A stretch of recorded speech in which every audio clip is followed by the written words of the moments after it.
And a very good morning to you. You're very welcome along to Wednesday morning's OTBAM. As ever, if you want to drop a comment to us, you can get us on Twitter. We're at OffTheBallAM is the specific Twitter handle for the show itself. And of course, we're also on YouTube and Facebook and Periscope for your live comments as well. But if you're absolutely sick to the back teeth of looking at us, you can consume this as just a radio show.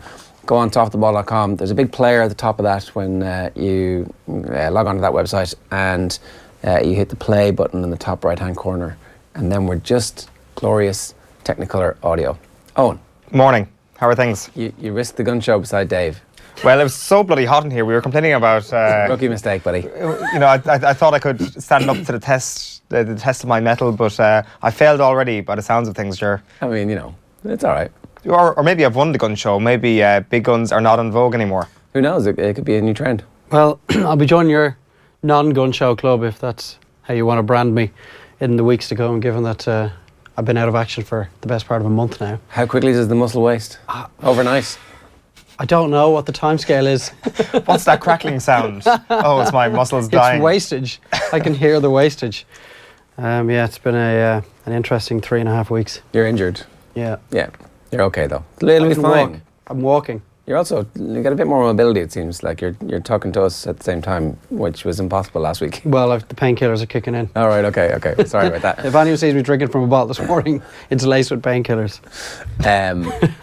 So a couple of things we want to talk about. The Ireland game this week has been completely overshadowed by injury, civil unrest in the camp, the manager having to defend his assistant manager, questions in the newspapers yesterday whether or not Roy Keane was worth it all. We're going to debate this a little bit later on, so don't give away your best lines at the moment. But, I mean, it all seems like it's a little bit of nothing until you realise that we have two players who are missing and we don't fully understand exactly the reasons why they're missing. Yeah, we haven't heard from either Harry Arter or Declan Rice, so there's a vacuum of information there.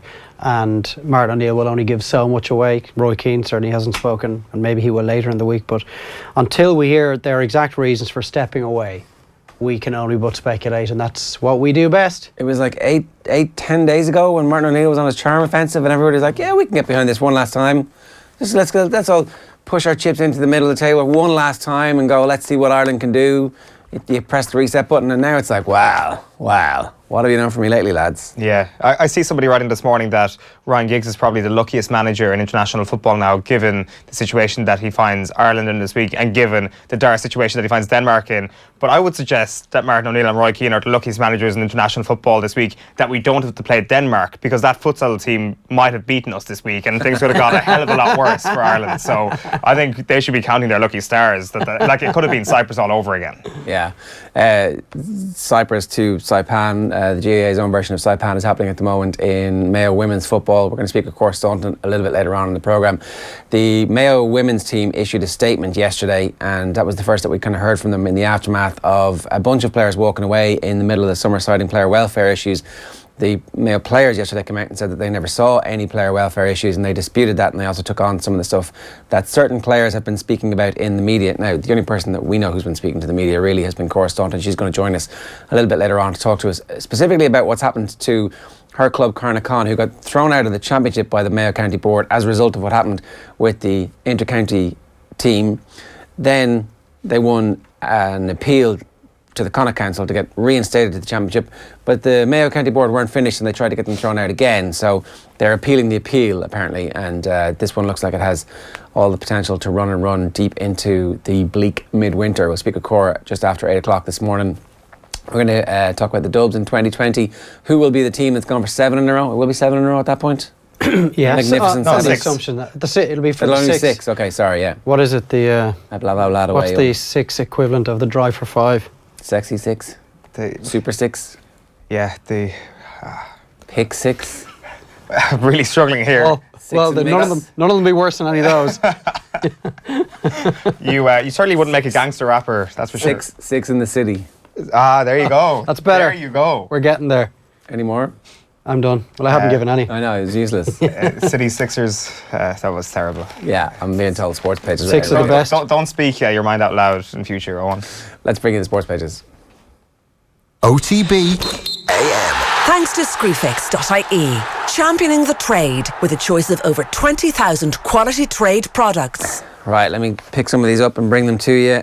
So I'm not going to start with the Telegraph. McLean injury adds to O'Neill's Welsh crisis. This is the broken arm. Do we know how he suffered a broken arm? Yeah, he fell in the training ground. Right, so it was with Ireland. Yeah. Oh, so he's in Ireland at the minute. Okay. Broken wrist, I think it's just so untimely. And now it's probably only a 6-week injury, 8-week injury. Maybe not even that you can get the right cast on it, but it doesn't help us this Thursday. No, it definitely doesn't help him either, because he just has had an interesting settling in period at his new club too, where he's been fighting with people in the dressing room.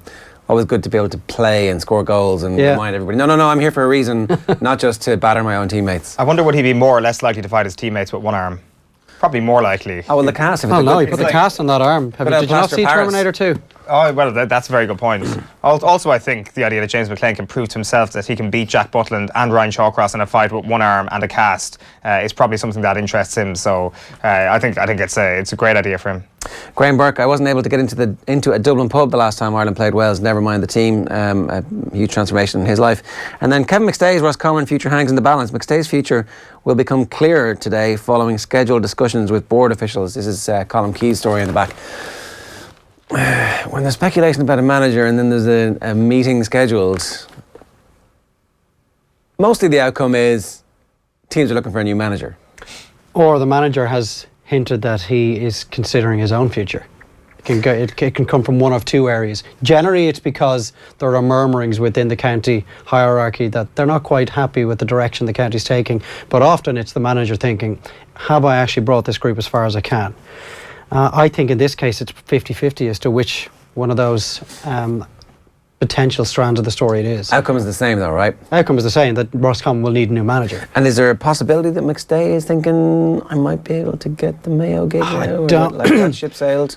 Well, I don't know if it's a question of that ship sailing. I think he may need for another county board port to be built and a whole new series of ships to be built, because as the Mayo County Board stands at the moment, right, I'm not quite sure Kevin McStay A, would either want to work with them, or B, the county board have an awful lot of stock in Kevin McStay, because a lot of water has gone under the bridge in that relationship over the last few years. Is it the same people in the Mayo County Board who would have been involved when he was applying for the gig recently?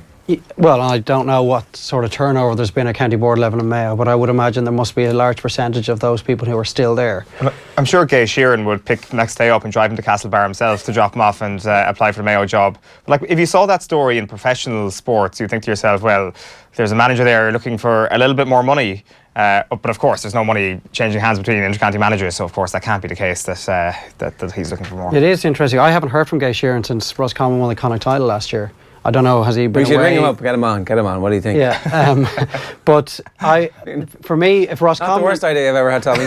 I know they had a really bad experience in the Super 8s, but they got promoted to Division 1 of the Alliance Football League. They got to another Connacht final. This is what bad counties do. Like, they are clearly making progress under their current manager setup. And they whip the rug out from underneath them and go, well, we didn't win All Ireland, lads, and that's the only thing, and that's enough silverware. That's if it's coming from the county board side. We don't know that. But the great teams have longevity, and they have systems in place that go, okay, we now have some kind of stability here where everybody knows this is our system, you're either a part of it or you're not, and if you're not, that's fine, we're getting on with the players who are. And we're continuing to show progress, and we're trying to stay in Division 1 because ultimately we understand that's where the game is going. Yeah, like Roscommon are like evidence of this idea that other counties need to get their act together rather than kind of cutting the legs from beneath Dublin. They're just pure sort of an idea within the county board that they can do better, despite the fact that they're already doing quite well for where they're at and certainly improving. They play a brilliant brand of football.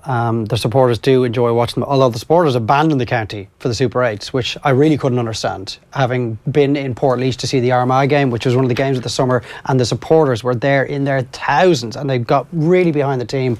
Then when they actually get to the Super 8s, which is what that 4th round qualifier was all about, there's no sign of them. Even in the game at the Hyde against Donegal, there weren't enough of them there. So it's an interesting dynamic, but I think Roscommon under Michael and McStay are going forward. Fair play to Jim Furyk for adding Mickelson and Woods as his like, he understands TV, audiences, and how the game works. Yeah, but I mean, then think that's being a little unfair. Like, I mean, maybe not, Dave. He's won a WGC this year. Tiger Woods is one of the hottest players in world golf right now, and obviously the third pick is Bryson DeChambeau, who's just won the first 2 events of the FedEx Cup playoffs. Mickelson's 12th Ryder Cup. It's the first since 95 when he made his debut that he hasn't qualified for automatically. Like, it's an astonishing record, albeit his actual Ryder Cup record isn't quite as astonishing. It's also great if you happen to be like a TV company who's selling a Jewel in the Sun for 10 million quid between these two. It's like, oh look, they've just made the Ryder Cup team. I mean, that was genius. The two of them are ranked in the top 4 places outside of the automatic position. That was genius. It's not like Mickels has been plucked from like number 32 on the Ryder Cup standings, Ger. You're being very cynical here. Well, come on. The Ryder Cup, the American Ryder Cup team in TV. Giggs gets lucky after a bad break from McLean in Ireland. That's the piece I was thinking of. Somebody outside. Sorry, it was Emma Malone. I read so many pieces in the morning. It's the only football piece I read. Yeah, okay, so Mourinho's got to pay a $2 million fine in a tax dispute. This is the Spanish authorities. They haven't, you know the way everybody else gets jail time and then they suspend it. I don't think his was as bad as that, as the Messi/Ronaldo one. And then the Danes still haven't yielded. It is going to be the futsal team? Is that confirmed? Or is it like a last minute? It's like some futsal players and then the rest of the players are third division and below. So no one from their top 2 tiers in Danish football, and of course their world superstars are going to appear for them. Jordan Murphy is the new head coach the interim head coach anyway at Leicester. Have they given him the job full time? No, not yet. So he must be a candidate for it because he's taken charge of the team in Anglo-Welsh Cup Rugby over the last couple of years. So he's actually been head coach on several game days over the last 2 seasons. And sooner or later, I'm sure he wants to become a head coach in his own right. He has said that in the past. And it's only 1 game into the new season. What are you doing when you lose 1 game and you sack your head coach? Sack him at the start of the year. If you hate him so much, you're going to sack him after 1 game. That's like a clear sign that the club is absolutely stupidly run, right? Yeah, well, Leicester should be one of the best run clubs in the Premiership, but to get a hiding on the opening day against Exeter shouldn't be the death knell in your term as head coach, particularly like one of their own. Matt O'Connor, he has been around that club for a long time, before Leinster and post Leinster. He has guided them into the playoffs last season. Something's gone on there. Yeah, and he was in a Vipers. last chance saloon before day 1, which seems like a very awkward spot to be in. Yeah, it's like, whoa. Bad break as McLean injures wrist. There's the picture of him from his Instagram account with the post-op arm. Bjorn ready to choose Garcia. It looks like Sergio Garcia is going to be in the Ryder Cup team. Makes a bit of sense. I thought that would have been a pretty dodgy call from Bjorn, no? As in, like, he's been shite all season. He's got 5 rookies, though. That is why he's in the team. If you've got nearly 50% of your team already in rookie territory, you don't want to be picking many more from your wild cards. It's unfortunate for the likes of Russell Knox, who's probably right now a better player than Garcia, playing far better golf than Garcia. He's had a much better season, but because there are already so many rookies in the automatic qualification spots, someone like Garcia, someone like Stenson, who probably doesn't deserve a place, are going to get into the team. But the Americans want Sergio in the team. Because he's flaky. Jim Furyk wants him in the team. Not because he's flaky, he's a brilliant Ryder Cup player, but he's just playing terribly bad golf. Luke Shaw says he nearly lost his right leg, which if that's true... It is true. If it is true, right, it makes all of the shit that Jose Mourinho has given him over the last 3 or 4 years even more egregious. Like, that's the time you go, look, you're really lucky to be here. This is a really good chance for you. Let's work together. Arm around the shoulder type. As opposed to stop eating that ice cream and stop driving down to London. Stop it.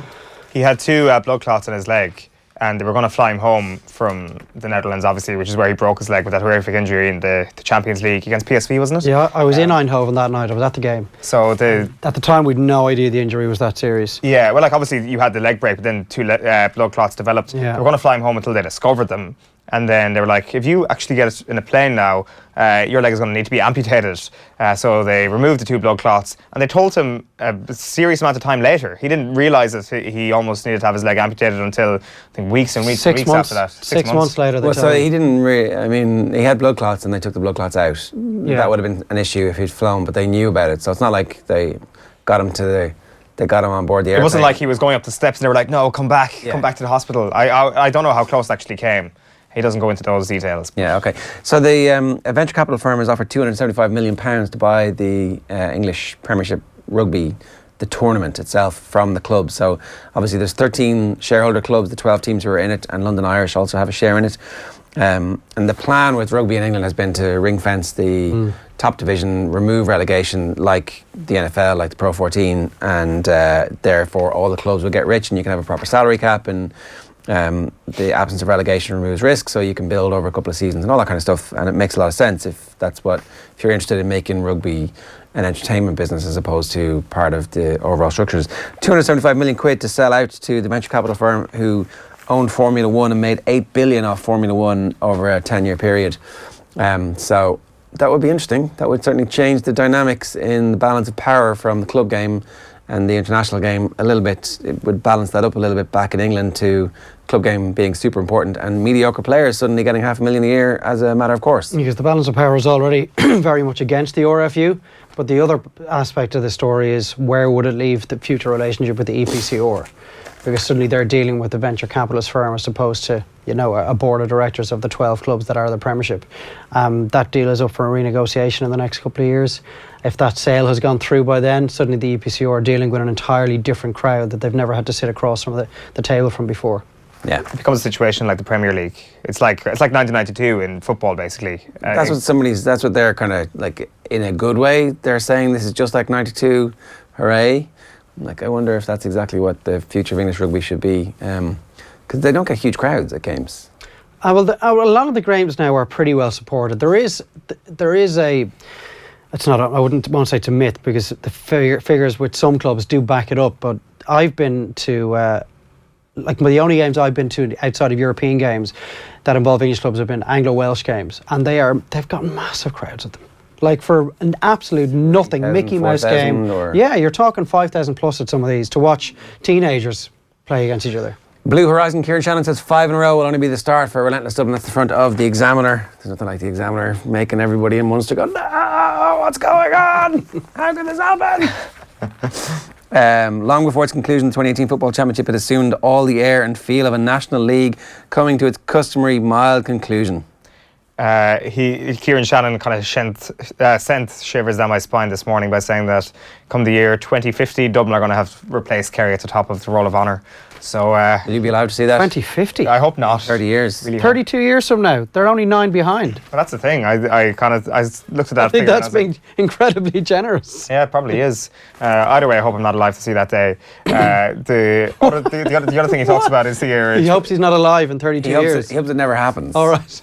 I mean, it's what he meant. Or else it was just being facetious, who knows. 2030 as well, by that year he reckons Cork could be the big challengers to Dublin because they have the population base. They have the link-ups with the expertise. So obviously Dublin have DCU and UCD. Cork will have a couple of colleges down there as well. But he also mentions that Kerry needs to get their act together and get in with Trilly IT and start utilising some of the expertise down there rather than, a potential new replacements for the managerial role, which may not have as much of a... Do they not have a link-up with Trilly IT? I mean, obviously Clifford goes there, right? That was part of his scholarship deal that kept him from going to Australia. Although I don't know if he was actually made for Aussie rules more. It definitely seems like a mercurial talent that might not necessarily fit the rough and tumble of Aussie rules. But I thought they had a link up, no?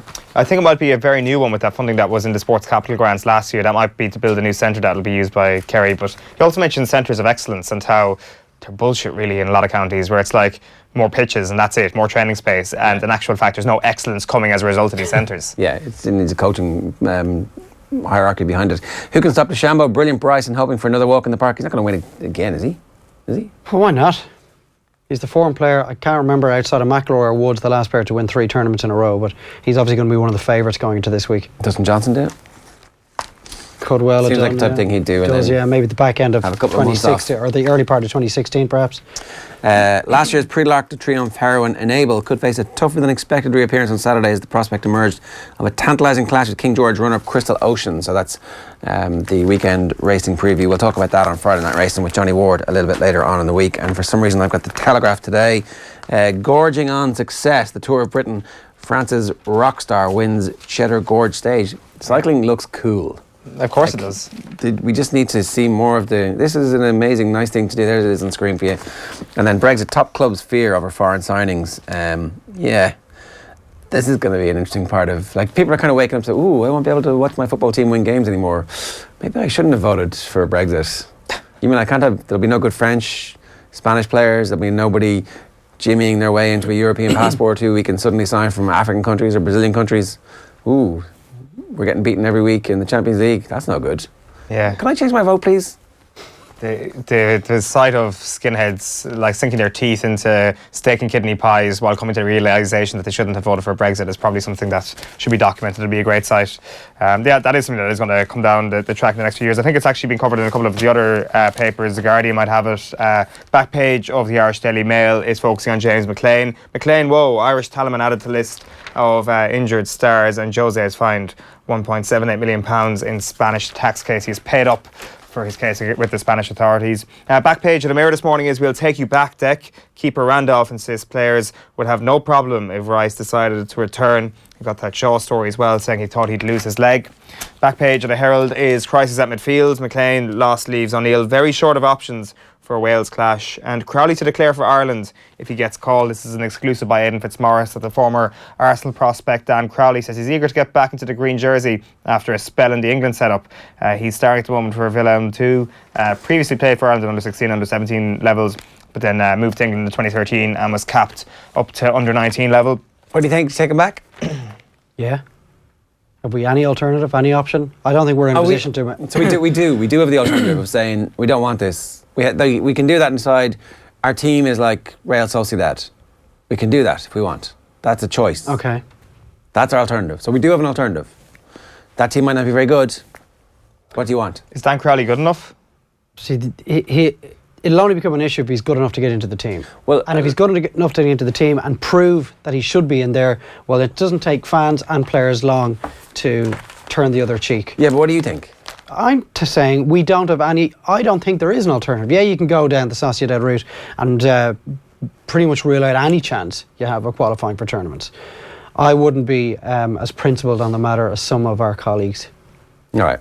By colleagues, I mean Kev, obviously. Yeah, okay, fair enough. Interesting story on the back page of the Irish Daily Star this morning. Back on deck, Rice is considering a return to green, so he's seriously considering a swift return to Ireland duty ahead of next month's Crunch Nations League Dublin doubleheader.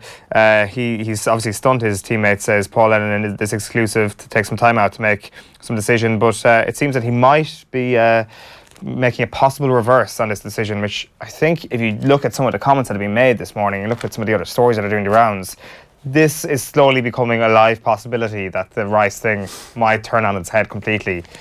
Ger shaking his head here in the studio is not having it. I mean, I will be delighted and amazed if he changes his mind. It's not going to happen. Back page of the Sun, fair enough. But like, if you look at what Darren Randolph is saying, it's like there's almost a message being sent out here saying you're very close to coming back, but we just need to push you in the right direction. Die Hard is the back of the Sun. Action hero McLean out of Cardiff sequel, and World Cup bid in works. This is the FAI working on getting their fingers in the pie for the 2030 World Cup bid. Explain it to me. Which? Die. Well, I don't know. Die is in the Welsh name Die. That's for Wales all versus I Ireland. can see. The AI. That's bollocks. As in, What? It means nothing.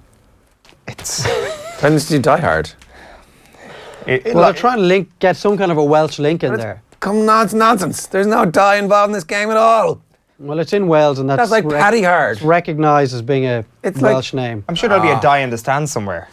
Well, Paddy Hard doesn't sound like die.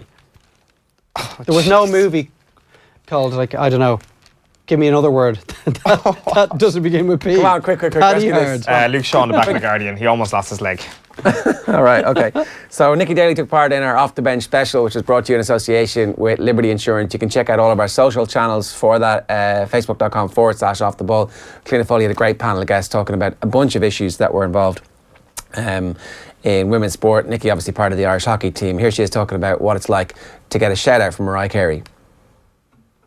So we had, like, a couple of younger girls on the team had said, the night before, it was so exciting for them. It was exciting for all of us to get to a World Cup, but especially at 18 or 19, your first couple of years in, you're going to a World Cup. They said it felt like it was Christmas Eve.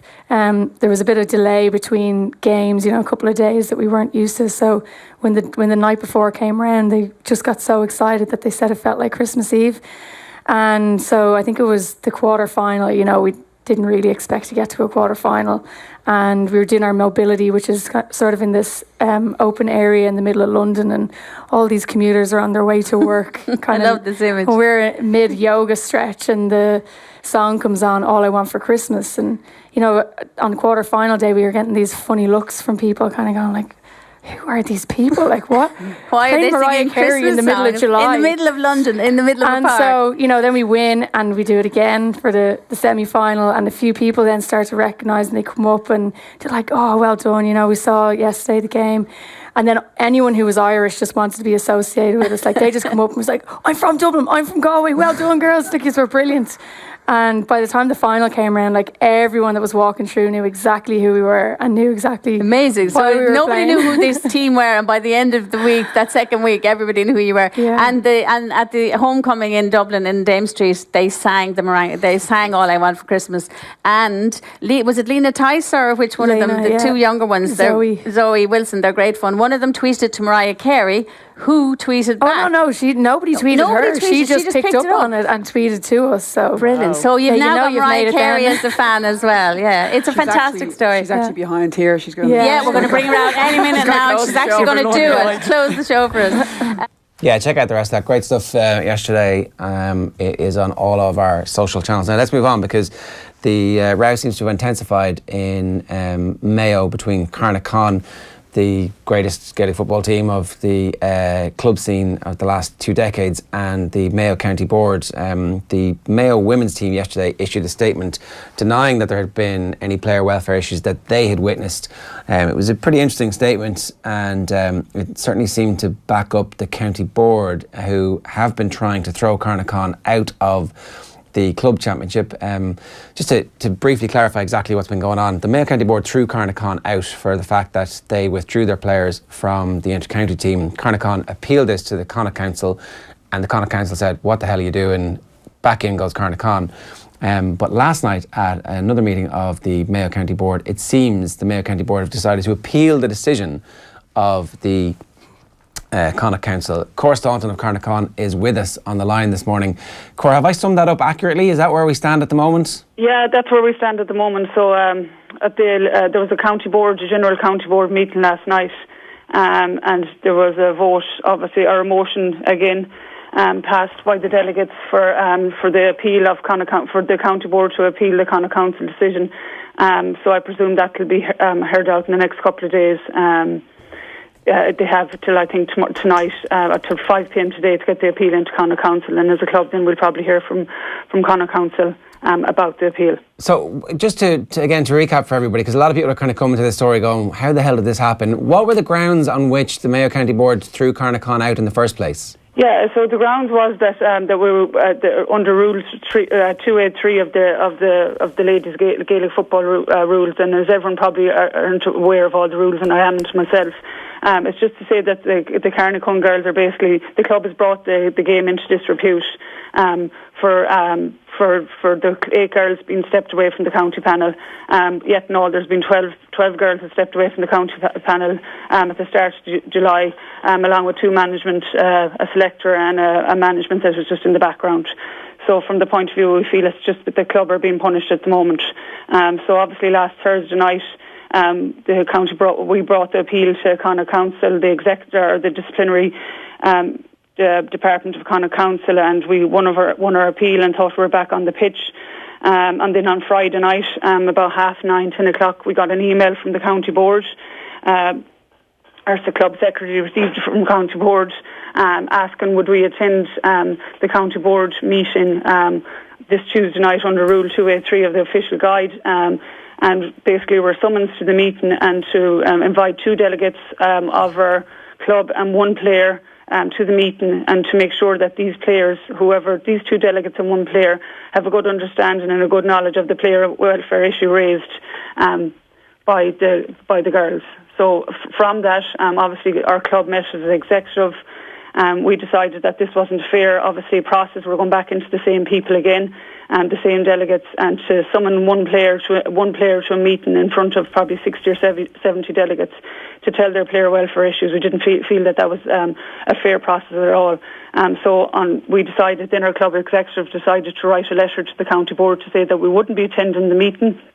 And we also felt that, we didn't get a response to that letter. We wrote that letter, I think we wrote it on Monday and was sent to the county board. We got no response.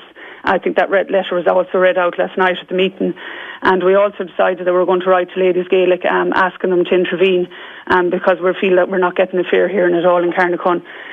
So further to that, Ladies Football replied to the letter and essentially said to us that there's nothing that they could do, and that that indicated that they think that the county board that need to sort this issue out. So we were really surprised and obviously disappointed at their stance that they haven't come out and in any way helped this decision. We just feel it's nearly a witch hunt on the club at this stage. They're going for the club, which is very sad. We're being penalised for making a choice, from stepping away from a county panel, and the whole club has been punished. Our senior team has been punished. We have a panel of 28 players, and our whole club has been punished because there's girls young as 10, 11 and 12 not knowing what's happening, and I suppose all this negative press that's been in the media, and parents and everyone are very concerned. So it's been a very difficult time for a club. Yeah, I'm sure, no doubt it has.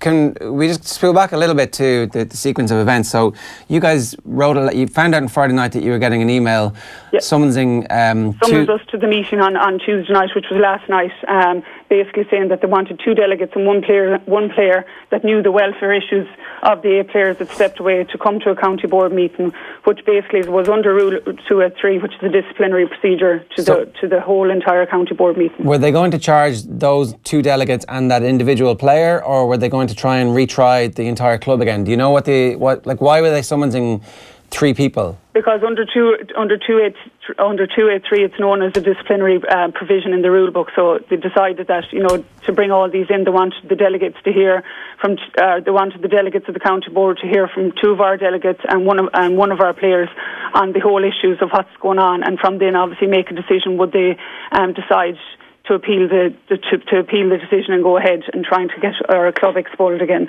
Okay, so when you guys wrote the letter back saying there's no way we're coming here because we just didn't feel it was a fair process that you put 2 delegates and 1 player up in front of 60 or 70 delegates at a county board meeting. So we decided that we weren't going to the meeting, and we also at the same time decided to write to Ladies Gaelic looking for support and help. And as I said, we got a very short email back to them saying that, there's essentially nothing they can do. But they've responded to our mail, and they indicate that, we hope the board can sort it out. And, that's all we've heard back from. We've heard back nothing from the county board from the letter.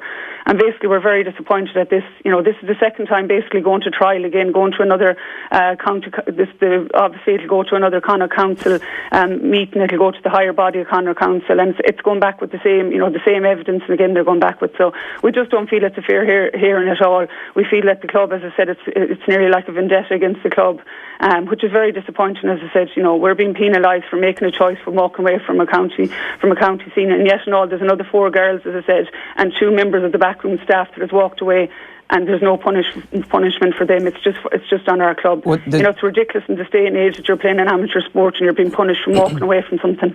Well, there's just one point that I want to kind of in the middle of all this. So as the email comes from them and as your letters go back, then all of a sudden yesterday there's a statement issued from the Mayo players, and the opening 2 lines, it's a very long statement. We'll tweet it out and we'll put it up. I think people have probably seen it. They issued it to the 42 website. We, the Mayo Senior Ladies panel, believe the time is now right to make a statement regarding events in June and July 2018. On the 6th of July, 8 players were withdrawn by their club without consultation or discussion with their Mayo team colleagues. So the implication from their statement is that the players weren't acting as individuals, that it was the club who withdrew them summarily, and that would be the case that the county board are making. I'm kind of trying to point out here that there's a coincidence between the second line in the statement from the Mayo Senior Ladies panel and exactly the charge as being levelled by the county board. That's a handy coincidence in the day that you guys have written them a letter. Yeah, and I suppose it's very disappointing. I suppose obviously when we read the statement yesterday evening, the content of the statement is very disappointing, but also we're very surprised at the timing of it. So this came out about 5:30 yesterday evening, with the impending county board meeting to happen at 8 o'clock last night. So we're, that's very, very surprising. But we acknowledge that none of them girls that were in the panel, at the time, maybe 20 other girls have witnessed anything of concern. But that doesn't, that doesn't say that nothing hasn't existed. They may not have witnessed it, but that's not to say it didn't exist. So, from a point of view, as we've always said, and I've said, there's issues there. They're very sensitive and personal to the people that are involved. And, you know, we have been very dignified, and we were not using the media or places like that as a platform to air our problems. You know, we want these problems sorted. We want these problems investigated. You know, and none of that has happened. As I said, there's 14 people here that's walked away. There's 8 yes from one club. But we had certain issues reasons that we walked away, and we haven't been getting a fair platform, and because of this our club is being punished because 8 girls from one club decided to walk away. I can here say that the 14 people that left the Mayo senior team in July all left for the same reasons, and if you wanted to get that from the other 13 girls, they've all left for the exact same reasons, and I think that's been lost out there, that, you know, girls, we're hearing that there are 4 others left for personal reasons.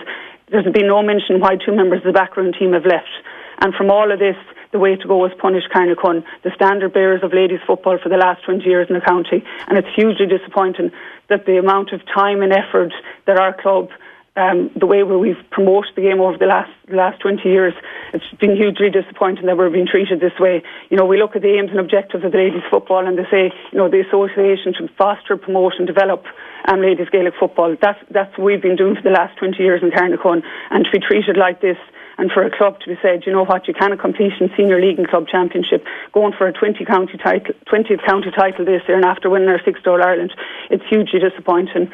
You know, and we can't understand, we're not getting a fair process at all, and how they can appeal a decision again in a couple of days' time. You know, it's madness, to be honest.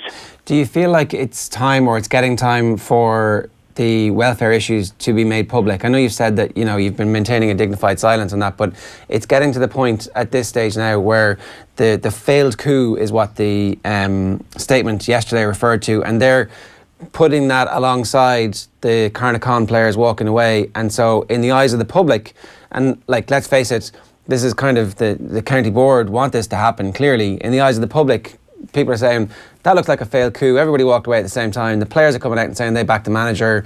You know, what's going on here? There is a gap in people's information here. Yeah, and I suppose as I talked about the issues, as I said, they're very, very sensitive and personal to a certain number of girls that have walked away. And by all means, when ladies football or anyone else want to know and come down and look at these issues, as I said, these issues aren't to be dragged through the public, and for the public to be saying, oh yeah, this is right or this is wrong. We're looking for an organisation, the governing body, you know, a body at Connacht level to come. You know, we've asked them to come and look at our issues. These issues have been told to 3 members of the executive of the county board back in July. They sat in a meeting room with us, and with 9 of the girls at the time. And we told them, you know, what our issues were. So, you know, the chairperson of the county board, Yvonne McKevley, the development officer, Brian Galvin, and the secretary of the county board, Kevin MacDonald, all have heard our issues. Okay, and so just to clarify, they're completely separate from the failed coup. Was there also a failed coup? There was never a coup wherever this came out. As I said, the environment for us wasn't right within the county setup. We didn't feel it was a safe environment to be in, so we decided to leave. Left the environment, and from that, you know, we wish the girls well, keep going on, and, you know, represent their county as well as they can. There was no failed coup here at all. We just decided we could not stay in the environment. For us, it wasn't healthy to stay in the environment, so we decided to leave. And from there, we left, we went back to our clubs, and that was it. You know, there was no failed coup here. Cora, it's Dave here. I know there was no Carnacon representative at the county board meeting last night, but have you heard through a third party on what grounds have the county board decided to appeal the decision of the Connacht Council? Well, we presume it's on the grounds of the same, that 283, from what I'm aware of, and I'm open to correction, is that obviously when the Connacht Council appealed, when we won it, it came back on a technicality, and from that they decided that if they obviously fix that technicality, they'll come back on the appeal. So the motion went to the delegates again last night to say, you know, if we do this right and do it, to get the technicality right, can we go again and vote? So they voted again last night. That they go and appeal the situation. But again, I wasn't in at the meeting, so I can't be 100% sure. And if they get past this 5 p.m. deadline today, I assume Carnacon will be defending themselves at this appeal in front of the Connacht Council, that they'll definitely be sending somebody to that. Carnacon aren't going anywhere. As I said, it's a vendetta, a witch hunt, whatever you want to call it, against our club. We certainly won't be going anywhere. We'll be fighting this to the bitter end. Ladies football is about girls getting out in the pitch and playing, and at the moment we've girls as young as 13 years of age and playing on our senior football team, and they're being denied playing football. As I said, there's 8 players that were involved in the county team. We've a senior panel of 28. That's 22 other girls, and we're all being denied playing football here. Why? The question I ask is, why are we being penalised for making a choice, from walking away from an environment that we didn't think was healthy? One other question for me, Cora. The timing obviously is something of this statement in regards to last night's meeting you've questioned, and there's also talk of a coup, which you're telling us there was never any sense that was something that was taking place. And in the statement as well, your fellow panellists have said that they feel deeply hurt and saddened by the actions that yourself and the other 11 players took in stepping away from the panel. Are you still in touch with any of those panellists that are still involved? I mean, have you had an opportunity to even maybe text one of them and ask them what is going on here? Do any of them know about the reasons, the personal reasons, the very sensitive reasons that you stepped away? As far as I'm aware, most of them know. After we left, the 8 players left and a couple of girls left a couple of days later. All their feelings were aired in a players' meeting. So they heard the feelings of the 4 other girls that left in a players' meeting. So they've heard all that. Yeah, I've bumped into a couple of girls. Obviously, when you work in the town, you're going to bump into them, and I've said hello and stuff to them. But yeah, they certainly know the feelings of the girls that left, the 4 girls, because they had a players' meeting after we had gone and left the team. We left on, I think it was a Thursday night. I think that the players meeting a couple of days later, and I know for a fact that our captain Sarah Tierney spoke out and gave her reasons and talked about the environment being unhealthy and why she would have to leave. And I know there's other girls that done that as well. If they know about the player welfare issues, then why do you think they said no player welfare issues exist? They were essentially saying that your story doesn't exist. Yeah, well, I can't really answer that. I don't know where the statement is coming. It's saying the Mayo Ladies senior football team, the rest of the panel, have they all signed off on it? I don't know. Is it coming from the management team? I don't know where it's coming from. At this stage, I don't know. But as I said, I'll go back to it. There was very sensitive and personal issues to girls there. We didn't feel that the environment was healthy, and we made a decision to walk away. Now we're being punished. Our club is being punished. We're the only 8 people, or the only 28 people that are being punished on a senior club team. There's no one else being punished, only these 28 girls. Yeah. From walking away from an environment that we didn't think was healthy. What is that telling to young girls that are coming up? If you have an issue or a problem in any sporting field, you don't go and tell the problem, because if you go and tell the problem, you're going to be disciplined. Yeah, absolutely. That's what it's telling to me. I go around the country. I'm in Edwardstown last night training a senior girls team and giving them a talk. If you said that to them, if you have a problem, if my niece in a couple of years' time comes and tells me she's a problem, what will I say to her? Don't bother saying anything, because he'll be punished. That's exactly what the message that we're giving out at the moment, which is a very, very sad message.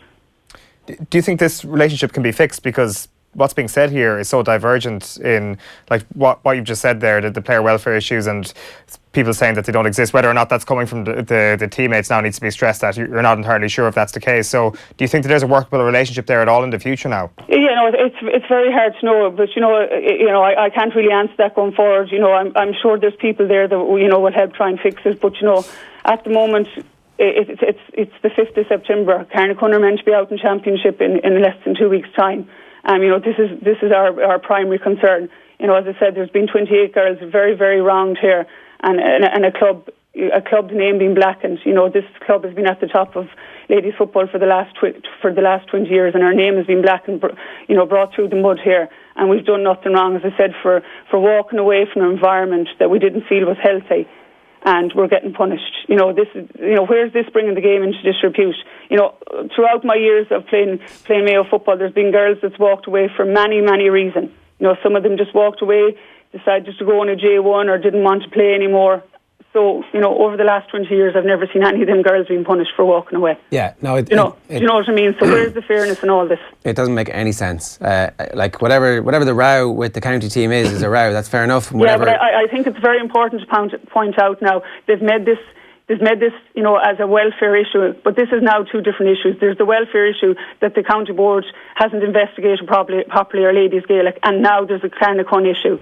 So it's gone to 2 issues. Yeah, no, totally. So there is, at the moment, there's 2 issues. And the only people that are being punished are 28 girls that have been very, very committed to our club, that are training away 3 or 4 nights a week and don't know what's happening. And as I said to you, there's girls as young as 13 on that team. And when you have to turn up to training and our managers have to give them the message, oh yeah, there's another appeal going in, we're not sure what's happened. It's very, very difficult for these girls. They have to walk around their villages, their towns, they have to go into school, they have to go into work and try and explain to themselves. And as I said, all because they've done nothing wrong. I've no doubt that game's going to go ahead though, Cora, at this stage. Like, there's surely there's no chance of any proper GAA board beyond the Mayo County Board saying, yeah, no, that's okay, you can actually punish an entire club for an incident which they don't even have the power to legislate on. So I'm sure the rule book is not just on your side, but actually will ultimately back you guys up. And I hope, in time, ladies football will intervene and Connacht Council will intervene and common sense will prevail, because,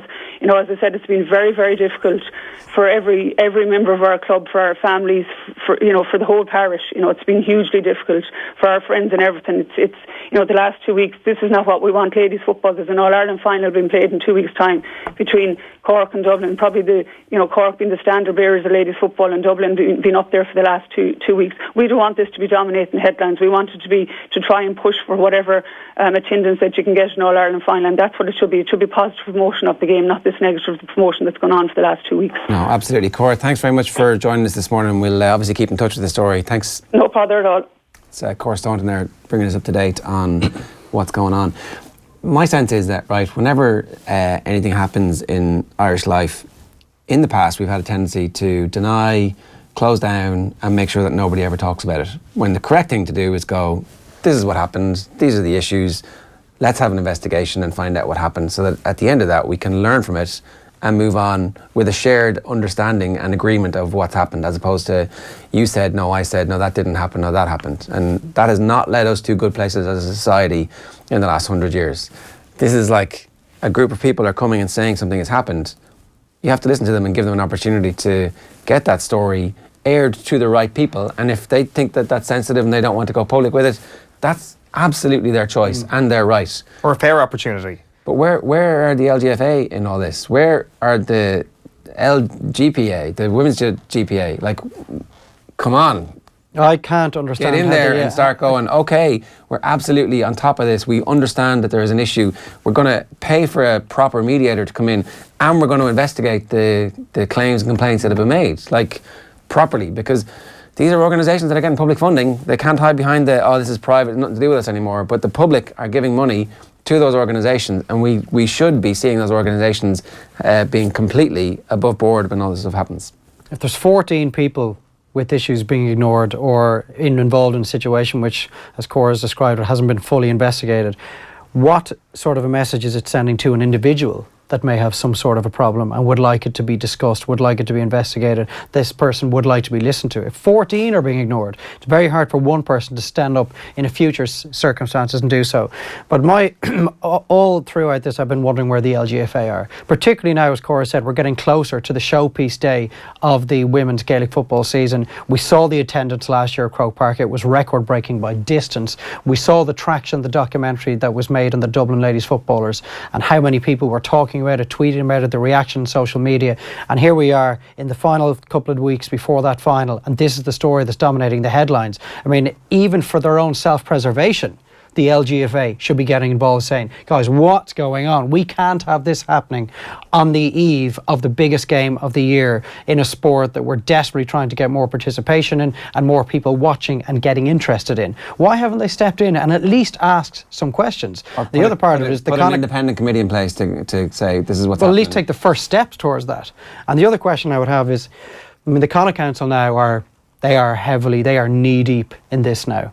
They've made their decision, but it was based on a technicality as opposed to them having to hear all of the evidence and having to sift through everything and decide to come out on one side or the other. Yeah. Now they have to do that. And I would not want to be a member of the Connacht GAA Council board right now. I would. I'd be like, what the hell are you doing? Get the hell out of here. We already kicked you out once and you're coming back with the same bullshit again. Yeah, Get but out. You see, they kicked them. If it's a technicality that the case was thrown out on in the first case, was all the evidence heard? Was a requirement for them to get into everything that had happened from both sides? Sometimes the court looks at stuff and goes, this is so ludicrous, we're not even going to hear your bullshit. Whoosh, off you go. Because it seems... The problem is the case has been heard. Like Cora said there, she sat down with 3 delegates. That was from the Mayo County Board, though. So somebody has heard this. Somebody has heard their evidence. Somebody has heard about the welfare issues, illustrated to them in crystal clear terms. But what happens then? There seems to be kind of... this mediating process has just fallen off a cliff. And the next step is then to go into a room with 60 people and explain what's going on. Like, again, what happens in between? Why did those 3 people who heard the specific welfare issues from these players not do something about it? Because by the way Cora's speaking there, like, it's something that if she told you in a room, you're going to believe it. You're going to have to do something about it. Like, it's a very, very strange sort of pit stop that we're at here. Yeah, and we've extended an open opportunity to the Mayo Women's County Board to come on and speak to us this morning, and we'll keep chasing them and we'll get their side of the story at the earliest available opportunity. So the statement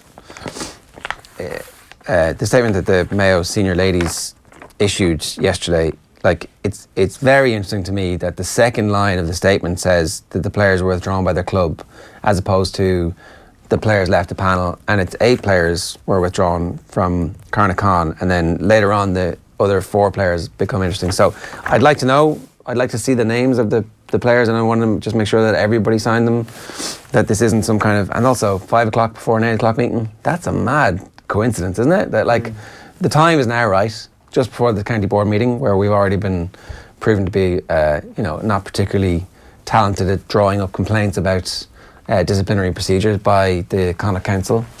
I don't know. If you're a Mayo player, you want to get out there today and say, yeah, no, I fully back the statement, or actually, you know what, I don't back the statement. Well, the line where it says, we're surprised and disappointed to hear of these issues, and if we had witnessed any welfare issues, we would not have hesitated to highlight them to the management, is a bizarre one from my point of view, because if it is the case, as Cora has said, that she and other players who are members of this cohort of players that have left the squad have told their story to some of their ex-fellow panellists. There are members of this current Mayo football panel that know exactly the reasons these women have left the panel. And yet, in a statement... They said they don't exist. They're saying they don't exist. Now, what is going on there? That is you definitely need some high-quality mediator to come in and allow everybody to air this and get it over with. Right, let's move on. Here's John Hartson talking about what Ireland can expect from Wales. Does he mention Hal Robson? Can find out? I think the system will stay the same. I think the players are very comfortable with the 3 at the back. With wing backs, you might well see Dummett of Newcastle play at left back tomorrow night with Chris Gunter on the other side as a right back. You may well see Chris Mepham coming in from Brentford, alongside James Chester, and maybe Ashley Williams again is still a big part of Ryan's squad. And then you've still got the likes of Joe Allen, Joe Ledley, Aaron Ramsey. Hal Robson Canoe decided to call it a day. Dave Edwards has done the same. Big James Collins. So they minus a few experienced players, but they've still got the likes of Gareth Bale. And to add to that, you've got young Dave Brooks, who's at Bournemouth, Harry Wilson, Derby, Ben Woodburn, who's on loan at Sheffield United, the lad from Liverpool, Ethan Ampadu from Chelsea, Tom Lawrence at Derby. So you've got several youngsters that will be looking to make an impact. Ryan's got them in the squad. They've all featured in the 3 games, that Ryan has had so far, the draw out in Mexico, and the games against China and Uruguay, obviously, in the China Cup. So I think you'll see quite a bit of new personnel. But in terms of the system, I think it'll pretty much stay the same, But as I said, I think you'll stick to the 3 at the back, because I know Wales have been working on that type of system now for 3, 4, 5 years. All right, that's John Hartson listing off every single player who's ever played for Wales. I'm just jealous because they've got more high-profile mid-ranking players than we do. Darren, how are you? I'm very well, Ger. Good morning to you. Republic of Ireland manager Martin O'Neill says it would be fruitless to make any special plans to try and stop Gareth Bale. The boys in green finalising preparations for tomorrow's opening UEFA Nations League match against Wales. They'll have to plan without James McLean, though he's undergone surgery for a fractured wrist. O'Neill, though, says focusing on Bale would be fruitless. We turned the game in the Champions League final, so you can't do much more than that. He's world-class footballer, has been for quite a number of years now. He is playing for Real Madrid. He did play in the game in Dublin here, and while he was reasonably quiet during the course of the game, he had one fantastic run in the match. He's a world-class player, and he's capable of escaping no matter how tightly you get close to him. Because he's a world-class player, he has that ability to elude and pull something out of the hat. So we have to be very careful with him, obviously. But Wales will reject the fact, I should say, that he's a one-man team. I mean, they can all reject it, but they are, right? They're One-man team? Yeah. Well, not really. Like, Their other 10 are better than our other 10, I would say. Is Ramsey fit and playing? He is. Well, he played last weekend, so he's good to go. Like, it's... If you took away Gareth Bale, they're obviously a better team than Ireland. That doesn't say much, obviously, but, like, they are. The fact that they lost... The stereotypical one-man team, because he's so far above. Like, Aaron Ramsey's grand, but, like, he's not a superstar anymore. He didn't develop into the footballer he could have done. Our best player on that pitch will probably not be as good as Ramsey, though. Will definitely not be as good as Ramsey. So even their second best man is still miles over Ramsey in a pick-up. It is incredible to think that Wales didn't qualify for that World Cup, that Ireland actually finished above them on the table. That is a humongous underachievement from that Wales team. So they have bitterness, jealousy and revenge. That's what you're saying. This is a revenge game. That's why I'm going to be listening to Off the Ball on Thursday night. But how can you contrive revenge from something like the Nations League, Ger? I thought you didn't believe in the Nations League. I don't really, you know. Did I not? Did I change my mind on this somewhere along the way? Are you sure? You remember this a lot better than I do. You've always hated the Nations League and I've always loved it. I hate your apathy towards it. Meanwhile, Man City manager Pep Guardiola has shown Roy Keane levels of disdain for mobile phones. He has banned players from using them in working spaces at the club's training ground. Players caught using their phones at analysis sessions, team meetings, the gym or on the training pitches will be subject to fines. The Daily Mail say the rules have been brought in to maintain the standards set during their record-breaking season. Tiger Woods says he's happy to go from waterboy to player for the Ryder Cup. USA captain Jim Furyk has named Woods along with Bryson DeChambeau and Phil Mickelson in his first three captains picked for this month's event. Big Phil went full on America when the announcement was made. Have a look at his tweet here. Damn surprised it's missing the hashtag MAGA. Why did he only pick three now?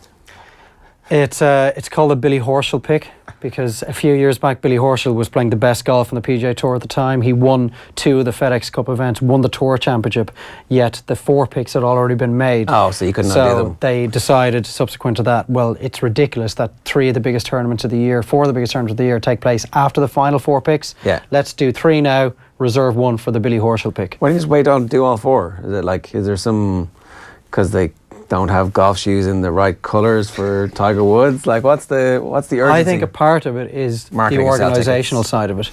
And you also want an extra couple of weeks with the likes of Phil and Tiger in the team to start promoting the tournament, getting everything in a place it should be. We do need to respect sell ads. Yeah.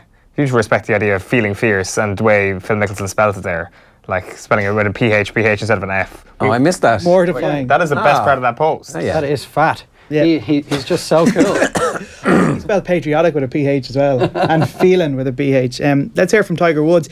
He has served as vice captain before, I should say, but after a 6-year absence from the playing side, he's looking forward to get back out there.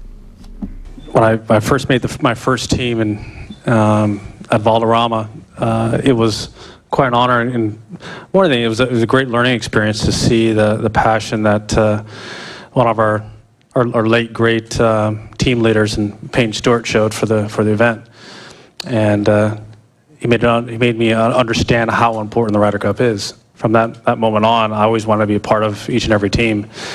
Haven't been part of the team playing wise for 6 years, and served as a vice captain a couple of years ago, and that was absolutely incredible to be part of the team, be part of these young guys, and just to try and help them in any way, shape, or form I could whether it was with pairings, spikes or sandwiches or water, whatever they needed.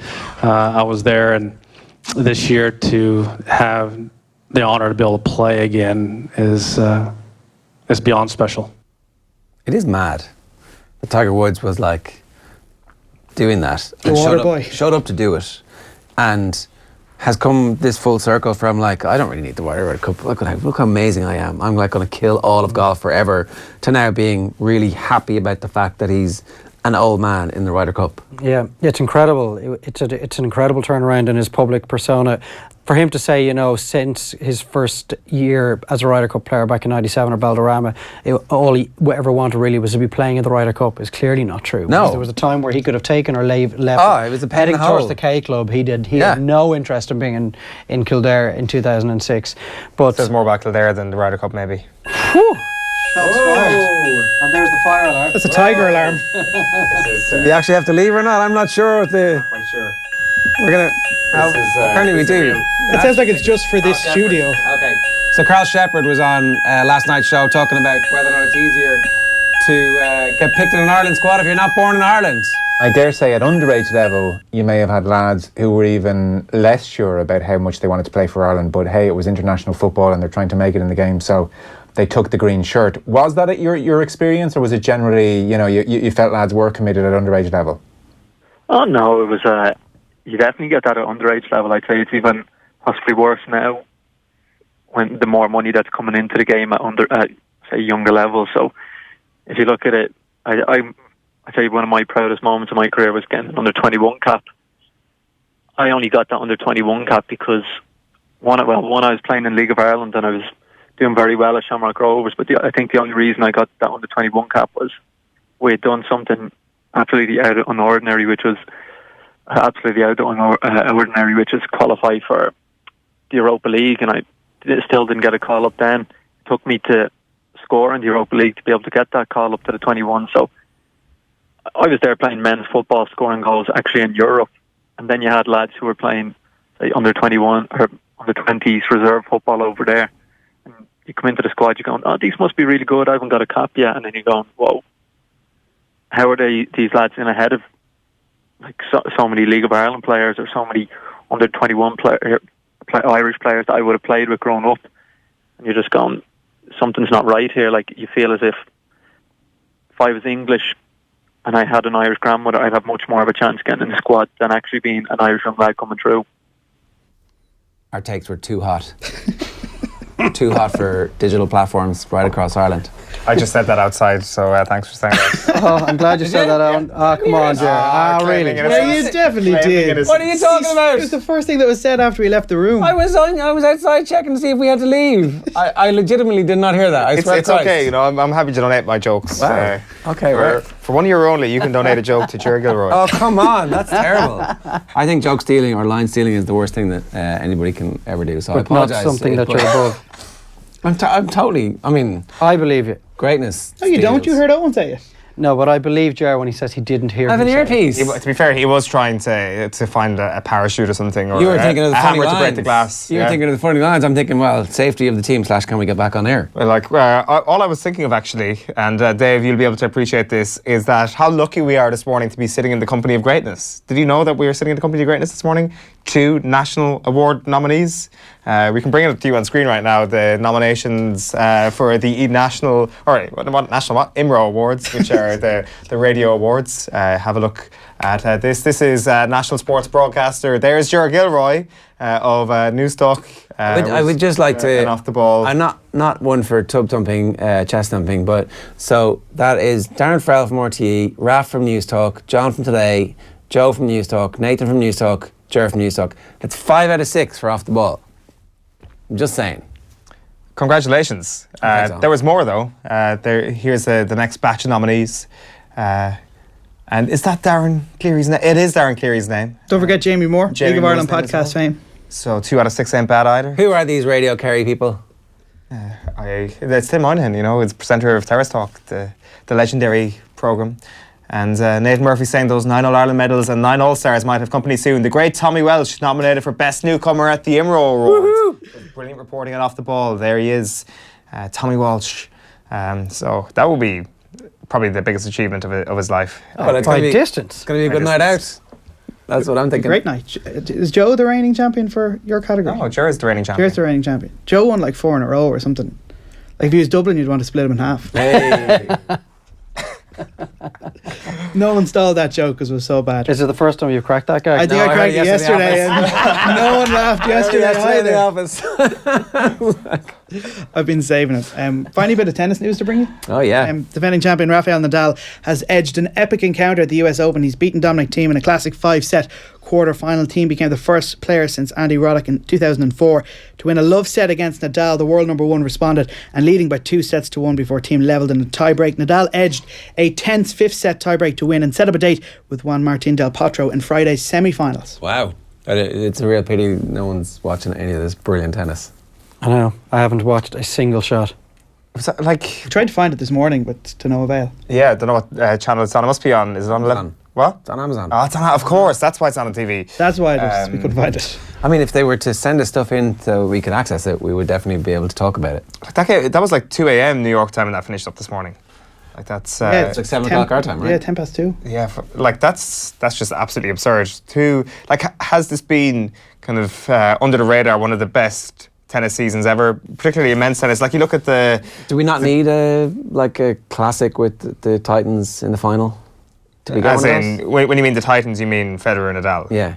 Well, like you look at Nadal against Djokovic in the semi-final of Wimbledon, which spilled over into the Saturday morning, and Serena's final was pushed back by hours as a result of that. That's what I mean. And then you had like Anderson against Isner in an absolute epic in the other semi-final in Wimbledon as well. And you had this morning. It's like 3 all-time classics in the one season, whereas in previous years you could only name 1, maybe 2 at a push of all-time classics. So I think in terms of men's tennis, it's probably been unexpectedly the best year I've ever seen. Well, it's fast becoming a sport that only tennis lovers watch.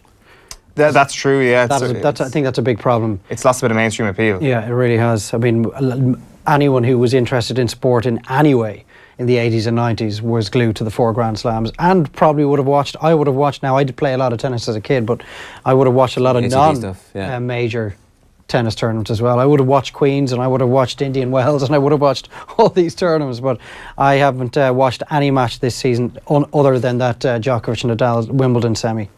All right. Darren, good stuff. Thanks so much. Congratulations. Thank you, Ger, and to you too. Nice work. We'll have a good night. Next year on, maybe? No, I don't work on the radio. This is the radio. Oh, sorry. Yes, good point. It's not though. We don't. It's definitely for any. Just none of the work we do here is ever allowed to be entered to the IMROs because it's our. How come RT Gold can get a nomination? I thought they're a digital station. What? Oh, the can of worms is open. What? They're up for breakfast show of the year. Sometimes people who aren't actually sports shows would enter the sports show category, and you're like, hang on a second here, what the hell's going on with that? But we're not allowed to bring that up. So can we enter like the Emmys, the international version of the Emmys? Is that what we're on? The IFTAs, you mean? Yeah. Or you want there is an international strand to the Emmys. The Emmys. Which bit of today's show would you put into the Emmys? The bit where we were comparing your guns. Fire alarm. Fire alarm. Oh, definitely the fire alarm. Here's Colin Kavanagh talking about feeling like an imposter on last night's show. Strange one for players. What do you do? How do you react? Do you wave? Do you say sorry? Do you say thanks? Yeah, look, it's difficult. Players reacted in different ways. Some of the players were smiling and probably had a few too many drinks and really enjoyed themselves. While others probably were still sort of battling with the loss from the day before, and were finding it hard to put on a brave face and whatnot. So it was probably a mixed bunch of lads. So that's how it turned out. And where are you on that spectrum? I'd be honest, I find it difficult. I find it very hard to speak to supporters, from sign the jerseys, stand in for photographs, that sort of thing. We sort of felt nearly like a fraud at that stage that we'd lost the game and we'd given everyone so much hope before the game and hope that we could get something out of it, and trying to do that sort of thing afterwards isn't always very easy. I don't find it easy anyway. I don't find it easy at the best of times, but especially after a loss like that. But at the same time, it does. I suppose I understand that it does mean so much, especially to the kids of Tyrone. They follow you through thick and thin. Colin Kavanagh speaking last night to Joe on the show. You can get all of our podcasts, of course, if you want to just subscribe to whatever you use for podcasts. Offtheball.com/podcast is probably the best place, to be honest. You can subscribe to all our GAA stuff there, and you'll get super served if you're a hurling or a football fan with all of our good GAA content. Now, I'm going to talk about some of the Irish football stories. Rice, Randolph, McLean in the Nations League. We are indeed. The main thing we want to talk about, though, isn't it? It's the pros and cons of Martin O'Neill and Roy Keane, because it's been the big debate that it's kind of waged over the last couple of days. Would we be better or worse off without Roy Keane and Martin O'Neill involved? So I guess we can just split this down into a couple of pros and cons. The big pro here, obviously, is that it's not going to take very long because there aren't many pros to talk about. But Dave, we may as well talk about your pros first. You can start us off on the light note. I was trying to bring it up on my tablet here. It's not working, so just give me 1 second, bring it up the phone. I was like you. I had a feeling going into this process my cons list was going to be slightly longer than my pros list. The biggest pro for me is that there are no alternatives in my mind that I can think of, and that is my top pro. Kind of tells its own story. Big Mick McCarthy suddenly at a loose end. He is at a loose end. Is he waiting for the Ireland job? Because I'm surprised he hasn't ended up back in the championship at this stage. Or is he waiting for the first round of sackings at championship level so he can get the job that he's waiting on? You can find out tonight on Off the Ball, because he's in studio a little bit later on. There you go. We'll make sure we ask him that. They have a lot of experience, Roy and Martin. Yep. This is starting to sound like a CV you'd send in transition here. They have a decent track record. The results speak for themselves since they have taken charge of this group of Irish players. And maybe the most important one, and it's definitely a moniker you could have attached to Giovanni Trapattoni, Martin O'Neill is a lucky general. A very, very lucky general. And that is something that you can't buy as manager. I have one more. They have a contract until the end of the campaign, and so you'd have to pay that up if you want to get rid of them. Are you talking about getting rid of them right now? We're not. Well, the question isn't are we to get rid of them right now. The question is weighing up the positives and the negatives. What are the positives and negatives of having them as your management team? Oh yeah, look, I think that O'Neill has a standing within the game from his time in England as a manager and from his time as a successful player, which lends a bit of gravitas to the role in a way that, say, when we had Steve Staunton, for example, wasn't there. Like, we can't forget that this same FAI appointed Steve Staunton as their manager. So you definitely... Hasn't there been a time when there was a number of occasions when there was a lack of gravitas? From O'Neill? Yeah. I mean, like, I think that he still has that standing within the game, you know? Like, despite the fact his country aren't involved, he's still part of the World Cup punditry. He's at that level of international manager. Like, I don't know what the value of that is. Yeah, I mean, the value of that is supposed to be... I was about to ask you, what is the value of standing within the game? It's supposed to be that you go and meet Declan Rice's dad, and Declan Rice declares for Ireland, and everybody's happy, and he plays for us. And that's where that is supposed to benefit. If we got Jack Grealish under the same circumstances, you know, if you had Grealish and Rice in this team and Harry Arter, then we'd be like, oh, we've got these things that we can hang our hat on for the next 10 years. We don't have that. Is it positive Roy Keane's passion, or is it a negative? At least he cares. It's not faux care like Giovanni Trapattoni. It's actual genuine care and love for Ireland and Irish football, and sometimes that spills into things that lead to, you know, infighting. It doesn't lead to huge positives for sure, but I think it's certainly seen outside of football as a pro in general. Like, I think that's a pro. If you're passionate, you can't take that away from Roy Keane. Like, we're about to get into the cons here, so maybe we're being quite kind. What if he's just got high standards? What if he's just got high standards and Ireland doesn't have high standards, doesn't really like high standards? We're like, we'll be grand. We'll be grand. But then there's a lack of realism about that. If he's got high standards and Ireland doesn't have high standards, and he hasn't realised by now that the standards are different. Well, there's a difference in terms of the talent. There's a difference between high standards and high expectations. There is, yeah. So now, Roy Keane may have high standards, and that's definitely a positive. Definitely. Don't have now, whether he has very high expectations, that's where you go into the realm of a lack of realism. Well, I think you can expect everybody to, I don't know, like, we don't know the truth of what any squad dynamic is, and how quickly and how easily what was really good for a while dissipates, and how it disappears really quickly sometimes, where a few players get pissed off, fights happen, their mates get pissed off on their behalf, and suddenly everything goes to shit. That's how, like, team dynamics, particularly ones where you can't walk in the next day and fix it. If you have a fight now and you don't see somebody again for 5 months, do you forget you had the fight, or do you hate them way more than you would do because this tiny little thing has become massive in your mind? International football is really weird.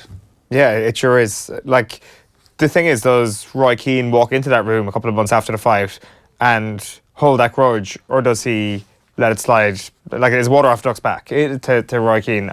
I'm not so sure. I think that he's a man who tends to remember people who've either A, screwed him over, or B, feel, or it seems that they've screwed him over when in actual fact they might not have done. So the holding of grudges maybe could be the first con we get into here, but I do suspect there's going to be quite a few cons. Do you want to? I see that it is like a list that you're going to have to scroll through with about 5 swipes of your finger there, Dave, for cons. I'm just trying to keep the phone open. The security lock is on it. My first con that I've written down is failure to prepare the team properly. Now, this is clearly an opinion that I have formed based on merely third-party / anecdotal evidence. I have not been a part of. I have not been at the training sessions to add evidence to my allegation that the team has not been prepared properly. I'm basically going on what other people have told me and the perception that is out there. And Martin was great with his time last week with Joe, and a lot of the interview showed up Martin for the kind of guy that we always thought he was, an incredibly engaging and charming figure and very interesting to speak to. But when Joe did start pressing him on all matters tactical and preparatory, I found a lot of his answers very difficult to understand. I didn't believe a lot of what was being said. His explanation on his reasons for naming a team an hour before kickoff just didn't wash with me at all. And I don't think the team has been prepared.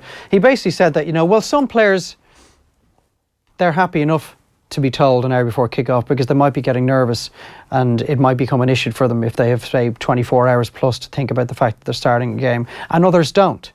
So for that reason, I picked my team, named my team an hour before kickoff. He also said... He tells some people the night before. Yes, he did, some. But I would imagine the vast majority of pros these days would like to know if they're in the team more than an hour before in advance. And the other part of it was that... Do we know too much of that? Well, again, we need to... We can only go off what we're told by players who've been in and around the squad or players who played under Martin O'Neill regimes, of which there are a number that we would have access to from time to time, be it club or international level. Well, stop revealing your sources there, dude. I realise you're on heavy-duty painkillers, but stop. But he also said that I've lost my train of thought. There was 2 strands to it. Sorry. There was 2 strands to it. It'll come back to me. The first part was that, some players don't like knowing more than an hour in advance, which I found difficult to believe. But the other part of it was that, well, maybe a lot of guys might know their role. And he said, well, I would like to think that most of the guys, and I would say if you went around and you canvassed them, this is what he said now, I'm paraphrasing, but this is what he was saying. If you went around and canvassed the players that played under me over the years, most of them would know what their role was going out into the game. And when I heard that, I was thinking, well, hang on, that is not good enough. Every single player that's ever played under you, heading into a game that's about to kick off, should know precisely and exactly what their role is. There shouldn't be any measure or any space for doubt. They should all know what they're doing. And he was basically saying, if you canvass them, most of them would tell you they knew what their role was. For me, that's not good enough. Particularly for games where you've got a week to build up to them. And he did make a valid point. Sometimes players are playing on a Sunday and they're only reaching training camp on a Monday and they're probably tired and they just stepped off a flight. So you mightn't get to train until Tuesday. Then you have to spend Wednesday travelling. That's incredibly difficult for an international manager. But there are times when you've got a week. You can still have a chat with them. Like you can have a chat with them, yeah. They're like sitting there watching video. That's my con anyway. I believe we're not as best prepared as we could be a lot of the time. Now, the counter argument to that is that there are 2 coaches, and Keane and O'Neill, and the coaches on the training pitch are clearly doing drills and shape and all that kind of stuff. And it's like, so the manager is managing and the coaches are coaching and saying, okay, well, this is what you're supposed to do when you're at right back, when you're at left back. You're supposed to be coming from the keeper. Centre back's supposed to play, give everybody an option, lads. Like, that stuff is drilled into them over the course of an 18-month period in the coaching sessions from Walford and Guppy, right? You would think and you would hope that would be the case. Otherwise, what are they doing? What are those training sessions? It's a very good question. I think one of the biggest cons with Martin O'Neill and Roy Keane is Roy Keane being a legend. And the fact that he has the status attached to him, that he's untouchable, the status attached to him that he's achieved everything in the game, which he has, and even on an international level playing in 2 World Cups, it's something that any Irish player would only dream of at this He point. only played in the one. But he reached 2 World Cups. Reached 2 World Cups, to use that phrase. Is he untouchable? Do people look at Roy Keane in the FAI? Do people look at Roy Keane within the Ireland setup and say, he's untouchable? From stuff we've heard over the past week, is he doing more harm than good? And does his position therefore need to be looked at from even Martin O'Neill himself? Well, I think you look at Roy Keane and you look at his football expertise and you think to yourself, well, look at everything he's done in the game. He's untouchable, isn't he? I can't possibly push this guy. I can't possibly suggest that Irish football lose this resource. When in actual fact, how much is the resource actually giving? How much is the resource actually giving back from everything he's learned in his playing days? Is his managerial career as the number 1 impressive enough to justify him being assistant manager of the Republic of Ireland? Maybe. There's an argument to be made for that. But I certainly he's untouchable in that he's Martin O'Neill's guy. And as long as Martin O'Neill is the manager, Roy Keane is untouchable. But the FAI will not be able to instigate a measure whereby Roy Keane is no longer the assistant manager. Fair. He's untouchable in that way, yes. Okay, you're getting into technicalities there, but to use a club example, is Jose Mourinho, do we read a lot into his previous club success, his wild club success with Chelsea, with Porto, with Real Madrid, with Inter Milan, etc., and then therefore say, well, he can't be pushed because everything he's done previously in the game? Years and years past, football develops. I'm not sure should we be reading as much into that, because people who do read into what he's done at club level as the number 1, I think they're right to do so rather than his playing days. Yeah. I think that's a huge negative. I think that the tag of legend can be quite a dangerous thing in coaching. Also, the other big con is Martin O'Neill's sense of humour. I'm sure a lot of people will see that as a positive, but I think some of the quips he makes are just kind of leave us all ashen faced and kind of scratching our heads a small bit. So, but I don't think that's relevant when it comes to the team's capacity to win matches. Well, that's not what we're talking about here, is it? It's not just what we're talking about here. Well, then I'm completely on a different page then, if that's the case. It's just pros and cons in general. It was my understanding coming this morning, we were discussing the pros and cons of having them as our managers. And the view being that, are they the best guys to help win us football matches? Well, if that's what a pro and a con is in your book, I just think, be more of a pro if I laughed at more of Martin O'Neill's jokes. Simple as that. Like Manchester United supporters over the years, if we were going for cons, they might have said, well, Alex Ferguson doesn't appear to be that nice a bloke. He's ruthless. And he treats some people, so it really doesn't count, because they didn't care about that. I would not care what sort of a man, and look, we're talking in relative terms here. Yeah, what sort of a man and what sort of a person and what sort of personality Martin O'Neill had if he was getting the best results he could possibly get and getting the best out of the group of players he had available to him. That just would not bother me. The quips do not bother me if he's getting the best out of these players. It depends on which ones we're talking about. There were clearly ones where he massively overstepped the mark and had to come out and apologise for them, and rightly apologise for them. But the kind of deadpan humour stuff, is that what you're talking about? Well, to be honest with you, I'm not really saying that it's having a big effect. You just hate noughties. Basically that's it. It's basically, it comes down to that. It's what happened in the noughties in All Ireland semi-finals and finals coming back to the surface again. Okay, so pros and cons weighed up. You're more con than pro. Well, we've only mentioned one con. Dave's got a long list there. Quick, falling out with your players is definitely a con.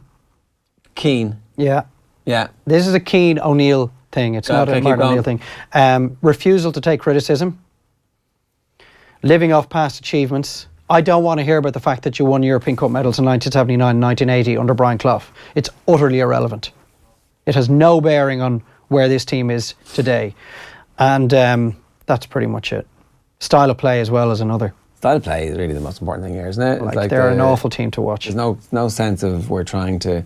And yet he talks about that, and he's come from that tradition. And even the Celtic teams, they didn't play silky through-the-middle football all the time.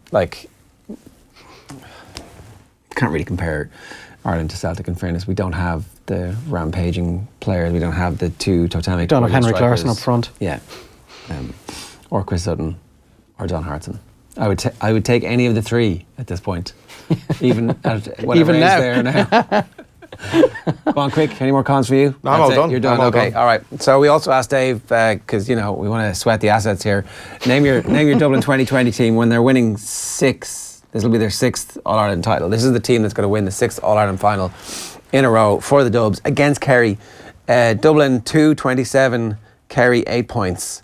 It'll be a bigger win, to be honest. The conflagration of it. So Merchant and Howard are celebrating. Do they make your team? Can you see Dave's team? Merchant and Byrne are the wing backs. They're the cornerbacks. Cornerbacks. Davy Byrne was injured this year, and I think probably would have run the likes of Philly McMahon pretty close if he had been fully fit and was in position to kind of build on what was a very good 2017 for our radio listeners, and that's anybody who's listening on offtheball.com. I'm going to read this out for you. It's Cluxton at age 38 in goals. I think Cluxton is going to go on till he's 40 or 42. I think he's the Tom Brady of Gaelic football. So Cluxton in goals. Merchant will be 24. Cooper will still only be 30 in 2020, which is only 2 years away, I suppose. And that's Davy Byrne. Davy Byrne, yeah. From St. Olaf's. This is the age they will be on September 2nd, 2020. Okay. The half-back line is still unbelievably, ridiculously young. It's McCaffrey at 27, it's Small at 26, and it's Brian Howard at 23.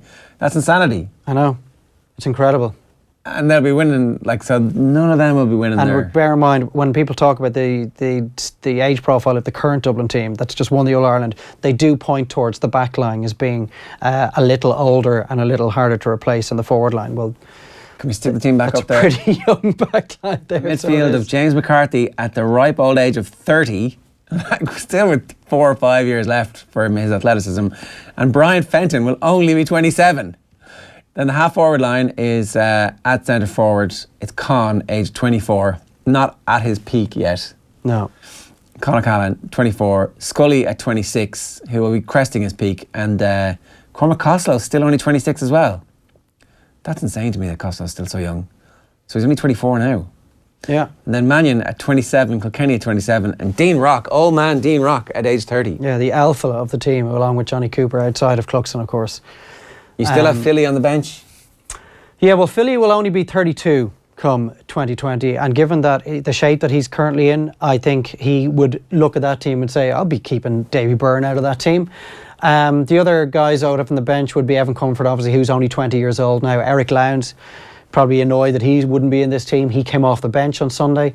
The Basquel brothers, but I have Ryan and Colm in there. Mick Fitzsimons will only be 32. Keane O'Sullivan will only be 32. These guys are fit as fiddles. The reason I didn't put Keane O'Sullivan in, I think he could still definitely do a job in that sweepers role, but he's just quite injury prone. He's got issues with the hamstrings, as we saw in the final. Paddy Small isn't just there this year, but 2 years' time, if he makes the leap. What does he do? What's his... He's corner forward. Yeah, I don't know if he has a specific role, club level obviously, but what remains to see what kind of player he would be. Whether he's a scorer in chief or whether he's kind of a rampaging wing forward. A heavy scorer in the club championship last year. And then there's a couple of guys from last year's 21 side that, Aaron Byrne, he was brilliant last year, and Gavin, there's a Lucan player came off the bench, and he was Darren Gavin came off the bench to win the man of the match award in last year's 21 final, and he needs to put on a bit of weight. He needs to bulk up a little, but he's possibly. And is there any from this year's? Anyone from this year's under 21 under 20 team, or anyone from next year's under 20 team? Because you would suspect that there will be a couple. Well, there probably will be, but I don't have. Tommy's wondering, will James Madden be on from Brisbane at the time? Is he a possible? These are all possibilities. I only have 6 players down as leaving. Paul Flynn, Bernard Brogan, Michael Darmaccauley, Kevin McManaman, Owen O'Gara and Diarmuid Connolly. And only 2 changes from this year's team, from the starting team. Yeah, so who have I brought in? It's going to be more than 2 changes in 2 years. Davy Byrne. Why? Because it's 2 years later. You go back 2 years ago, how many changes is there from the All-Ireland final 2 years ago to the one that started this year? That happens. People fade earlier than you expect. Yeah, no, I would take that, but the guys who have been left out of the team or who have been eased out of the team are all 30 plus. This starting 15 have only 2 30-year-olds in the team. That's a fair point. One of which is Dean Rock, who will be playing for Dublin when he's 34 if his accuracy and his percentage can... Somebody was making the point yesterday, I apologise for stealing that stat, that he doesn't get any credit for that, but actually he's unbelievably important from play as well. Yeah, absolutely. He's on the end of so many of those loop moves that Jack McCaffrey instigates, for example, racing down the left-hand side, then he cuts in field. It always seems to be Dean Rock that is outside him on his shoulder, kicking it over from the left-hand side with his right foot, which is no coincidence either. Yeah. So I think Dean Rock is going to be in the team. So I take your point, Owen, but this is still a very young team. The average age on September 2nd, 2020 of that team that I've just put up there is only 27.4, which is only a year older than the average team that started the All-Ireland on Sunday. Yeah, that's incredible. I just think Jim Gavin's a bit more ruthless. I think you need to sort of flush a few players out, even if they are incredible servants, if they come off the pace a little bit while still performing brilliantly well. I also wonder, is Cluxon going to be there in 2 years? Does he call it quits after the 5 in a row? Like, why would you? Why would you? I think if they win the 5 in a row, he's definitely there in 2020. If they don't win the 5 in a row, maybe then there's a doubt. Then he may call it quits. The big issue out of this, of course, is that the bench will be vastly different to what it is now, where you've got a bunch of 30-somethings, but all of whom are fresh, all of whom are basically seething, all of whom have All-Stars, Footballer of the Year awards. I think I counted 47 All-Ireland medals that were on the bench on Sunday, ahead of throw-in. They will all be gone.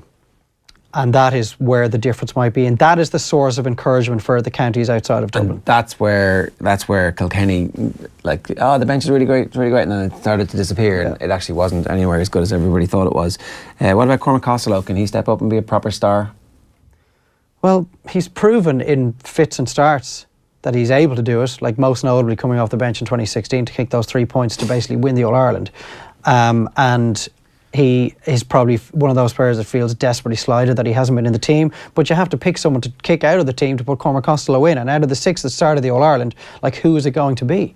It's very difficult to make an argument for any of the starters in that team on Sunday. Now, obviously, and he is developing a reputation as being like the Kevin McManaman of future years. It's hard to beat that. Which is a tag that is every team needs, but a tag as an individual that you don't necessarily want. The big change there would be you're playing Brian Howard in the half-back line. He's going to win an All-Star this year as an attacking wing forward. But you need to put your best players on the pitch in whatever positions they may be. Yeah, I mean, Howard could end up being the centre forward.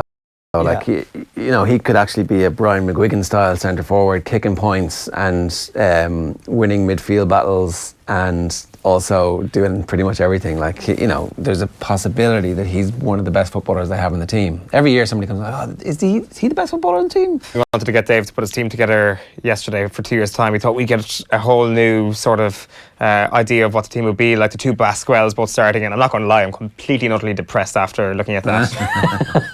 6 in a row. You should give us Kerry's team in 2020 and just see how good they are. Okay, so let's talk a little bit.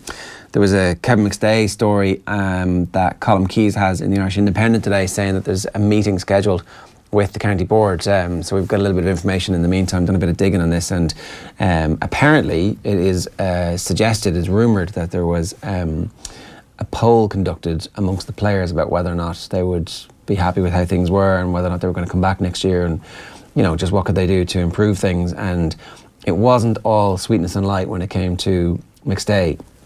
That there was a cohort within the group who actually said that they wouldn't be returning if McStay comes back. Apparently the county board are more than happy with him, and they actually think that this is a clear sign of progress. We're on the right track. In fairness, the county board had appointed McStay and Fergus MacDonald as joint managers, and then they'd taken the decision that didn't work, and they'd taken MacDonald out of there. So I guess he's their guy, and they should be backing him, right? Yeah, and I think, the way that Kevin conducted himself in the build-up to the Connacht final would definitely have resonated with the county board, where it was, well, I know where we're going to be on Connacht final day. We're going to be lining out at the Hyde. I'm not sure where Galway are going to end up, but I can guarantee this is where we're going to be. And that is the sort of utterances that you want as a county board delegate to hear from your manager, very similar to the way Keane O'Neill behaved in the build-up to the Newbridge or Nowhere campaign. So I think that is something that would have stood in Kevin McStay's credit. But at the same time, the results on the pitch have been very good. By and large, very good. Now, you can't get away from player unrest if that's the case. Like, I don't know how certain we are that this is the case, and I can only go off what I've seen in the flesh. But the body language of the players after the Armagh game towards Liam McHale and Kevin McStay, it surprises me that there would be a large number of them, a sufficient number of them for his future to be in doubt against him continuing in the role, going on what I'd seen that day. But maybe there was a bit of unrest in the camp this year. disagree with the idea that he's brought them forward in his tenure of being involved. But who did they beat in the championship this year? I understand their move to the Carnacon final was like farcical. Exactly. And who did they beat in the championship this year kind of doesn't matter. It's like they're establishing themselves as a Division 1 team, and they're going to be there, and you've got to stay there for 3 or 4 years. Look, so Roscommon aren't Kerry and they aren't Dublin. The best they can hope for is to get a group of players through who can challenge to reach an All-Ireland semi-final and hope that everything breaks your way when you get that far. But I'm saying that there is a possibility that there might have been player unrest this year because there wasn't any moment where they were like, this is an unbelievable result, this is a truly galvanising experience which marks our tenure as a roaring success. As I say, I don't disagree that Kevin McStay has been a success for Roscommon. I think he has been, and I would say that he stays on. I'm saying that if there is sort of unrest within the camp, that the players aren't up for Kevin McStay, well, I can see on a results basis in the championship this year why they might think that. Why they might think that they might have won one Super 8 game. Why they think that they might have held on to that lead that they had against Galway and could have done a lot better in that Connacht final, because the draw that they got in Connacht helped them to gloss over a portion of the championship. And I don't know, I can see why that might be a case, but I don't think they're glossing over a portion of the championship. But like, I was on commentary duty for the Roscommon Tyrone game, cruising and the fact that those players threw the towel in the second half, abandoned ship, I don't know if you can blame the manager for that. Like, down tools. Now, where's not a great sign? I think you can make an argument that you can point out. Well, it looked to me like tactically they'd been set up in the right way. They started the game very well, but like, and they had the wind in the second half, didn't they? They did, yeah. So that result made no sense. I think the players would feel they were making. They walked off the pitch after the Armagh game. They have got promotion back to Division 1. What is the level of expectation amongst the players? Where do they feel they should be? If they have valid reasons for feeling that another management team could bring them to a better place than Kevin McStay and Liam McHale, well, because of the time and effort they put into it, they're entitled to do that. Like any other group of players that have suggested but they should have it out, managers in the past. Talk through it, and everybody should be men about it and just get on with it. OTBAM is live this morning with Screwfix.ie, championing the trade with a choice of over 20,000 quality trade products. Callum Buchan says Owen is still recovering from EP. Are you all right? Why would he say that? Do I seem like I'm still recovering from EP? Okay, hon. On the Wednesday? That would really be a record, wouldn't it? Top of the show, 7:45. He was sending this, so maybe you're just a little bit slow. Having had the Monday off, you're grand. Yeah, flying exactly. This morning. I'm flying. Yeah. He came up the hot takes line that you robbed off him. Exactly. Yeah. People are stealing lines off me. I'm in such good form this morning. Thomas Colleran says somebody's obviously telling lies here. Two completely contrasting stories about the Carnacon story. Disgrace, the Carnacon and their players are being treated like this. Says Brendan McIntyre.